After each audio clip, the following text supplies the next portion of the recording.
H2 Martin, we have some of Europe's finest teams in action, and look at that, straight away the plane is already in the air and we are already into game number 1 of today. This will be Group A versus Group C. Now, some of these players have already played yesterday, but it doesn't matter when all said and done. We reset the board for today, and obviously those points in the end back build together, then we tally up and we only send 14 teams through to the grand finals where Liquid and TSM are waiting in the wings. Martin, initial drop, it cuts straight through the map. We start off in the east, we end in the west. Anything absurd that you're seeing on the map, or is this all general players normal? So I'm curious to see what's going to be happening with the Nibrehali, obviously sitting in a really good in the rainbow, so-called rainbow compound. Now Furex, he's going to be pushing the Golga. Oh, he's going to be pulling up. Oh, nice shots coming in from Furex. That's very nice. He's going to be able to finish him off maybe as well. Meanwhile, Orange has taken down T-Bone from Omakan on the other side of the map. And Scoopy is pulling up here in a quite open spot. Orange is also going to find Gemty with the SLR. I thought this gun was supposed to have a nerf. It doesn't look like Orange cares about that. So he's just banging people out. I mean, you can nerf the gun, but you can't nerf the player, right? We've seen what Orange is more than capable of in the past. The Wanderer also, Hellscream, knocked and finished. 1 point go the way of WS. Now for Omakan, you kind of saw previously, Paige was wandering around no man's land, trying to find a place called home, and unfortunately, it's not appeared to gone the best of ways, especially losing T-Bone just like that on transition. To echo your statements earlier on Face Clan, Gustav is back on his feet, thankfully. Omakan's a bit messy. Again, mainly because of manpower and how much ground they have to cover. The circle actually goes a little bit further than what they anticipated, but it still at least keeps FaZe and Tornado Energy's position that we did note on previous within play. Kumasira has been pushed out, so you won't get that backside of it to be able to just kind of strut off the top area, where sometimes it does push down from that mountainside. Shift W, though, do have to get a wriggle on, given the position that they were in, the furthest away from this circle. Red line, NP, Nuclear Penguins, Adepts, all outside of the circle here. WS will have a bit of a difficult run on their hands. We'll hold for a moment as Filu does have a good highlight into Shift W. Clearly looking for an entry point into this. Realizes that he will have a fight on his hand. There's the first one. Second one could be lurking. All of a sudden, the reinforcements have to turn up and give him support that he needs. But look at this. Good play from Furak to try and answer the call. If that nade just juts through, flashbangs there, it's not gone through. Doesn't realize where the res has been stuck. Shots in the back on the opposing side. It looks like the game has been given up what they were trying to achieve. Rexico finds Zorf, instant confirmation, bang, puts him down dead to rights. That's a good return fire. Knocks one out of the cover, and Noki and Filu have to deal with the 4-man stack themselves. Yeah, and remember, this is a fight for points right now. They are outside the circle. They are not going to get to the circle here without a massive rotation. So they're trying to get as many points out of this game as possible here. It's highly unlikely that these guys are going to be able to survive this one here. Kilyakai has spotted Noki, and shots are coming out. Ewan has been knocked by Noki's nade. Filu is still inside the blue. Shots are coming in. Maxisol is going to steal Ewan, and Chris is going to find Noki. That's also going to be confirmed by the circle, unless it gets stolen. Chris is going to get knocked to the circle as well, and this is popping. It's circle 4, boys. This is not good. Shots are coming in as well. Furex is going to get taken. Oh, it's going to be both confirmed here. And now shots are coming in as well. Red line is going straight through the circle. They're going to try to send it up to one of the shacks, or at least one of the dips that we have up here in the higher grounds and the upper sides of this area. They're probably going to try to play 4-man for a late game, and they actually managed to get all 4 alive into the shack here. And it's highly unlikely, due to the kind of compact amount of players that we have here, that they're going to be doing anything else than sit here for the next 5-10 minutes until they can start playing outside. Ratio Edge, they pat 20 points yesterday, Sims. They need to have a great game for this one here. Everything is kind of served on a silver platter for them now. There are 4 guys alive: Aduzi, Chris, Pixel, and Silas. Very gifted mechanical players. Let's see what this new roster here can bring to them. I don't think now, given how much is about to unfold action-wise, is the time to talk about it, but we'll hold that point and speak about Raise Your Edge to a larger extent and why this roster finally needs to show up. For now, Nail Up, with Paige by his side, the last man by his side, just in the distance. They have to strike at the right time. Kemba is fallen. If one of them can actually be the distraction, the other one could stab them in the back. This would be phenomenal. Maxi, the first one to follow. If he gets the Wanderer, that would be enormous. He does. Paige is hurt down to 4 HP. This would be great teamwork if simultaneously they manage to actually bang out this entire roster.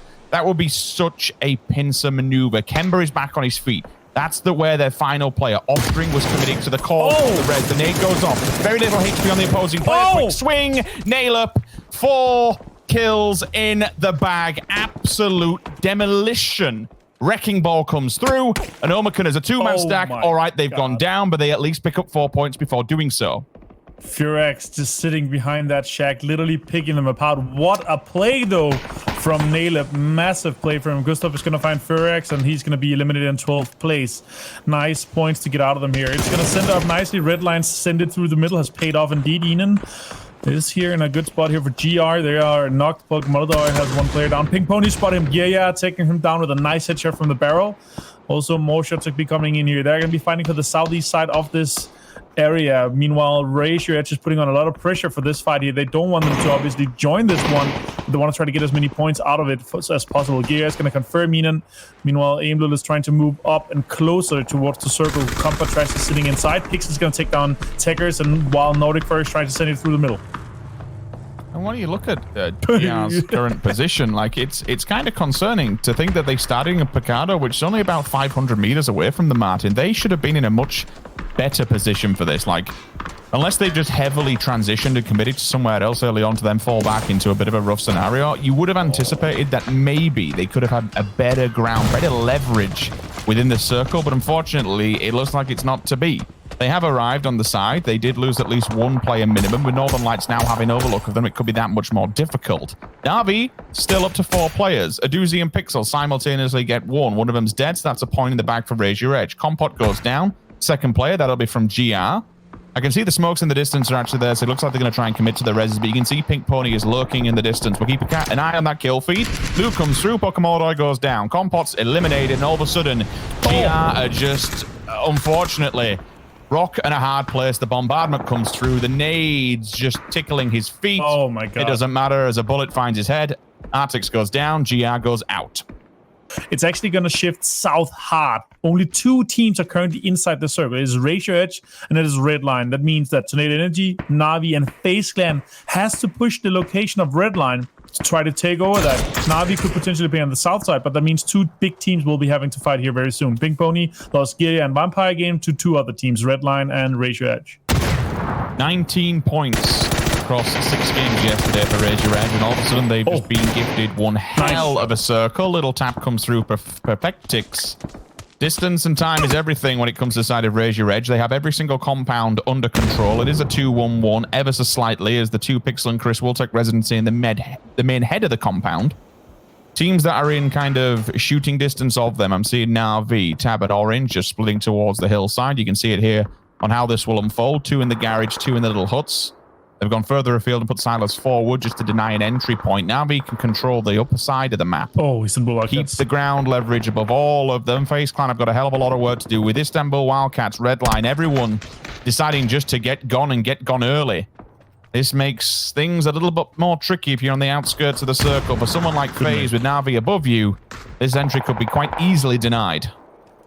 Yeah, and also you can see how NaVi, they're fully aware of this move and fully aware of what FaZe Clan needs to do. So they're trying to deny them that. They're trying to keep this high ground position for as long as possible because they have an anchor man inside this circle that already has secured a position for them. That's Orange. He's looking good here in his spot. They're going to be moving now because they don't want to take the fight. They want to stay 4 guys alive. They want to make sure that they have the better position. Meanwhile, FaZe Clan actually gets into a decent position. Quizzy has spotted FaZe, taking him down, and now more pressure is coming out. If FaZe have eliminated Gustav, is getting shot at as well. NaVi finds as well. Oh my god, nice push here from NaVi, taking this high ground position just with a smither inside the circle. I also have the vehicles available to them, the buggy and the 2-seater. Perfect vehicles for this. They're taking even more. Look at this. They're making a push for Redline. Meanwhile, Redline is literally a burger in between Tornado Energy and NaVi right now. And they should be, because of Razor Edge's position. Like, there's no reason why Razor Edge at this point should push out. Yes, they need points, but more importantly, if they can pick 10 up for the win, that's 10 points they certainly didn't get yesterday. You know, that's almost half the jump away.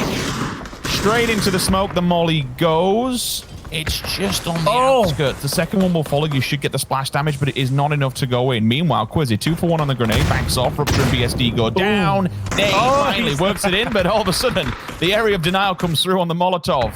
Marv will fall. Ivers down. Redline goes out in 7th. All the smokes are in abundance for Tornado Energy. Unfortunately for them, They could be the next bit of meat on the chopping board for NaVi because they are still lurking. They are still looking. They smell blood in the water, and these shanks are upon it. 12 kills, Martin. 12 points with all 4 players up. That is ridiculous. This is insane. One knock has come out from Adusi. Adusi was out pushing. He was trying to get a location onto NaVi, and he was trying to deny this aggressive stance here. 13 kills so far on NaVi here. This is such a monster. They're not going to be able to stop them at this point. This is like when you're shoving down a snowball off Mount Everest, it's going to be so big that you cannot stop it. They are already in a really good location. They're taking the ground off them, and this is just a one-on-one of how to control open terrain here from NaVi. So well played.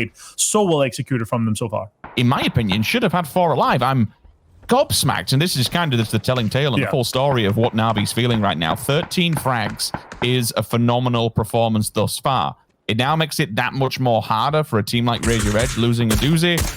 We'll kind of see how it does play out. Again, Navi's just map control is ridiculous. They're not only picking up the frags to go with it, but it's the height advantage that they've garnered from this position in particular. Oh my god, he's gonna find him as well. Orange is just popping off. Confirmed as well. Aimless gonna go down here. Geria is the last player from Pink. Pony and Spyro and Perfectus is just trying to get Spatulins up at this point. Now more shots are coming out on Geria, and he's probably going to be found at Silas, finding him actually. Meanwhile, the pressure is in a very triangular position because the open terrain between Northern Lights and Razor Edge is so big right now. They have a little ridge to play with. And as you said here, yes, you are not supposed to play a compound here without being able to be either refragged or be in a safe knock position. 15 kills so far from NaVi. Are you kidding me? This is crazy. This is absolutely crazy. I mean, there is... they couldn't hit the... can they still hit the 20 bomb? They could do it. There's 4 plus 3 and 1. They could straight up hit the 20 bomb. And Chris, taking down Silas, maybe he wants to deny that 20 bomb and do it himself. We shall find out. They do have nades in hand. 5 smokes. They could play for this one here, but they are fully aware of this lurk position here. Shots are coming out. Besto connecting a few. Silas is going to actually get the last bullet for that one. More shots. Oh, connecting 2 here. Besto, the M4 3x spray. Now Pixel and X-Chris is going to be pushing this one here. M4 as well. Connecting with 2. Oh, nice. Pixel taking down Besto. That's an opening. That's what they needed. 1 HP he was down to. Meanwhile, it takes him up to 2. Question is, did NaVi just push on this one? Think, you know what, we're still pretty aggro, regardless of Besto being down. A good move here from Pixel is instantly shut down. Tab sees him, bangs him out dead to right. Beryl put to good use. Tab looking, goes for the kill first to confirm the flush. With 2 players creeping up the hill, the flashbangs are there in abundance. Eventually, they will have to show their hand. With the smokes coming in the cross, they won't really do too much. One well-placed nade from the Tab could just seal the deal. They would bank off the side, does the damage to Silas. Is that the time to push, though? No, not right now. Get the res onto 1, keep them at bay. Chris has fallen back. He's like, I don't want anything to do with this. Silas, you stay there. If Chris is smart, though, he could go low ground and maybe wrap on them, but look at Senya. That's his job. He's there to deny it. Chris gets the stab in the back and at least removes 1 point. Nice. But certainly a 1 versus 3 against all odds. Someone like NaVi that is currently just on the absolute train. This is one hell of a performance. Yes, for Razor Edge, it's still good with 6 frags in the bag in a second place. They'll take that all day long. But my God, that is utter destruction. That right there is a 29-point game. Respect my mind, no die from last y'all. I pray my dick get big as the Apple Tower, so I can fuck the world for 72 hours.